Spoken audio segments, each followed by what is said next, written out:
Fala pessoal, tudo bom? Aqui é o professor Magno Holanda. Vamos falar um pouco sobre um ministro extremamente evangélico. Agora sim estamos no caminho certo, e vamos ter um evangélico nos representando lá no Supremo Tribunal Federal. Promessa do então presidente Bolsonaro. Então vamos analisar um pouco, vamos pensar um pouco a respeito disso, gente. Mas antes, por favor, inscreva-se aí no canal. Se já for inscrito, dê um like, deixe seu comentário, sua dúvida, sua opinião a respeito. Estamos numa democracia, você pode colocar aí a sua opinião contrária, a favor, ou outra ideia, certo? Não tem problema algum. Faça a sua participação. Ser cidadão é ser participativo. Só, por favor, não xingue essas coisas, porque isso é gente que não é democrática, isso é coisa de ditador, certo? Ou de gente que não tem argumento e apela para a grosseria. Então, gente, vamos falar um pouco sobre essa questão da nomeação de um ministro evangélico. Há essa necessidade de fato de que nós tenhamos um ministro evangélico? A igreja evangélica precisa disso? Sim, precisa disso. Precisa disso. A instituição evangélica precisa disso. Ela precisa de poder, precisa de influência, certo? Ela precisa de representatividade, porque ela é institucional. Mas a essência dela, que deve ser o cristianismo, não precisa disso. Quem são as pessoas que defendem essa necessidade? As pessoas que são apegadas à religiosidade, à institucionalização, à politização, à estatização, certo? À dogmatização de sua fé, tornar a sua fé em lei. Então, essas pessoas que são apegadas não à espiritualidade, mas à religiosidade, ao processo de institucionalização, certo? Então, essas pessoas elas defendem, elas estão preocupadas com o desenvolvimento espiritual de si e da sociedade, com aquilo que é melhor para as pessoas. Elas silenciam quando se fala é, em espiritualidade. Elas não falam em espiritualidade, em desenvolvimento espiritual, no bem, no crescimento, na bondade, no amor. Elas só estão preocupadas em dogmas, puramente em dogmas. Então elas precisam dessa representatividade e é um direito delas porque esse é o caminho que elas escolheram. Mas o problema é que elas não admitem, não querem admitir que o caminho que elas escolhem é um caminho puramente materialista, físico, certo? Então, esse caminho ele necessita de poderes, mas o caminho espiritual não necessita de poderes, certo? Ele é uma trajetória em direção a Deus e não às conquistas puramente terrenas, tá certo? O poder do cristão, o poder espiritual do cristão não vem da representatividade de uma pessoa no poder, certo? Vem da espiritualidade. Cristo trouxe uma transformação de vida. Cristo não trouxe ninguém para ser um imperador. Falando em imperador, vamos lembrar que Nero perseguiu os cristãos, e aqueles sim eram cristãos, certos cristãos lá do início da igreja, e não teve êxito algum. Quanto mais matava os cristãos, mais eles se multiplicavam. Parece que a morte de um era a semente de tantos, para o surgimento de tantos.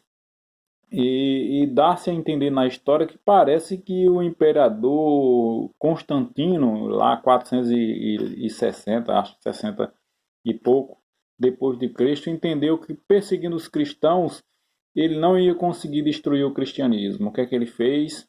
Assumiu o papel do diabo, articuloso, inteligente. Não, ele deu poder aos cristãos, ele estatizou os cristãos, o cristianismo, certo? Tornou o cristianismo religião oficial do Estado. Se você não pode vencer seu inimigo, una-se a ele. Foi o que Constantino fez. Então, quando ele trouxe o cristianismo de perseguido para se tornar a religião oficial do Estado, ele acabou com o cristianismo que existia na época. É tanto que depois disso, ver o cristianismo da época medieval. Vá procurar pesquisar como era o cristianismo da época medieval. Perverso, mais perverso do que o diabo. Aliás, eu acho que o diabo se sentiu inferiorizado, certo? Com tanta maldade do cristianismo na época, com as pessoas, com os camponeses, as pessoas mais sofridas, passavam fomes, eram mortas, assassinadas, estupradas, certo? Tudo em nome de Deus. Não era que Deus mandava, aquilo ali era a instituição, não a espiritualidade. Pessoas espirituais não fariam aquilo ali, tá certo? Aquilo ali eram monstros que se diziam representantes de Deus. Existe o grupo dos templários e o grupo dos cruzados, tá certo? Que um em nome da igreja, o outro se dizia em nome de Cristo. E aterrorizavam o mundo, a sociedade com guerras, destruições e tudo mais. Tudo que você imaginar de perverso, aqueles bandidos faziam e se diziam cristãos, certo? A tática vamos dizer, do diabo hoje através dos políticos é exatamente a mesma coisa. Eles não perseguem, não existe perseguição. No Brasil não existe perseguição aos cristãos. Quem disser isso é mentira, certo? Não existe, não existe. Existe harmonização. Os políticos estão entrando dentro da igreja, estão utilizando a igreja, a maioria deles são ateus, e eu digo isso com toda a convicção do mundo, é só você olhar as obras, como Jesus disse, ó, quer saber quem é a árvore? Olhe para os frutos dela. Jesus disse isso. Olha lá, o camarada que é bandido, que defende bandido, que dá homenagens a assassinos, tá certo? Que desvia dinheiro público, certo? Aí fica indo para a igreja para tentar enganar. São ateus, eles não têm o menor respeito por Deus, pelo sagrado, pelas pessoas cristãs. O que eles querem primeiro é utilizar o voto dos cristãos, certo?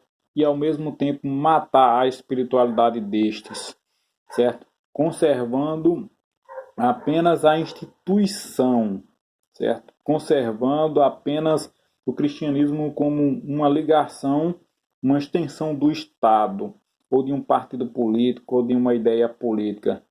O cristianismo não nasceu para isso. Você não via Jesus bajulando César ou querendo que César colocasse lá um cristão de respeito. Não foi para isso que Jesus veio aqui para trazer essa missão. Não foi esse o objetivo, tá certo? Estão confundindo. E duas pessoas responsáveis macabras por isso é o pastor Silas Malafaia e o pastor Marco Feliciano. Mas os outros também, como R.R. Soares, como o bispo Edir Macedo, que fica oscilando entre Lula e Bolsonaro, colocando inclusive eles no altar da igreja, como o bispo Claudomiro, acho que é Claudomiro Santiago. Claudomiro Santiago, acho que é isso, certo?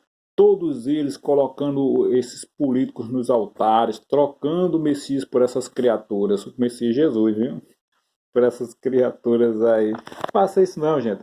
Não tenho nada contra, pode estar lá um ministro evangélico, um ministro ateu, um ministro católico, um ministro de qualquer outra religião. Não interessa. O que interessa é que ele tenha competência e dignidade, porque é isso que fará o bem para a sociedade. Não é o fato dele ter lá uma plaquinha de evangélico, não. Ou a plaquinha de católico, a plaquinha de testemunho de Jeová, a plaquinha de mormon. Isso não interfere, certo, na espiritualidade. Isso é apenas o aspecto institucional. Então nós não precisamos de ministro evangélico, nem que ninguém prometa um ministro evangélico. Nós precisamos que se prometa uma pessoa que tenha dignidade e competência. Mostre isso, dignidade e competência. A religião dele não interessa pra gente, não interessa. Isso é particular. A religião que eu tenho é minha relação com o sagrado, minha relação com Deus. Cabe a minha intimidade, certo? Agora, se eu vou para fazer um trabalho numa empresa particular ou no ramo público, eu preciso ter competência e preciso ter dignidade, gente. É isso que nós precisamos, certo? Pessoas religiosas defendem placa de religião. Pessoas espirituais defendem dignidade e espiritualidade. Tá certo? Então, meu posicionamento é esse. Pode ser um evangélico, pode não ser, não tenho nada contra. Tá certo? Pode ser qualquer tipo de religião. Certo? Pode gostar de Cristo, não gostar da mensagem de Cristo, mas que na essência dele ele revele dignidade e competência. É isso que nós precisamos, certo? Não vamos afundar o cristianismo, não vamos fazer como o Jacó, trocar a herança por um prato de comida, não vamos afundar o cristianismo, institucionalizar, estatizar essas coisas, não. É uma ideia. Eu também não nasci para Cristo, nem sou um grande missionário. Estou dando minha opinião e minha colaboração, tá certo? Não se apegue a ideias como a do pastor Silas Malafaia, aquele que abençoava Anthony Garotinho, corrupto, que pregava na escola dominical, faz parte da Assembleia de Deus. Lamentavelmente, a esposa dele, a dona Garotinha lá, Rosinha Garotinho, que outro dia bajulava Lula, hoje bajula Bolsonaro, tá certo? Que bajulava Pezão, aquele lá do Rio de Janeiro que está preso, certo? Então, são pessoas que elas não estão preocupadas com a espiritualidade, não estão preocupadas com o cristianismo, mas preocupadas em institucionalizar o cristianismo. Isso não é sadio. É só uma ideia, tá? Abraço. Não se esqueça de deixar seu comentário e indicar esse vídeo para seus amigos. Valeu, tchau, tchau.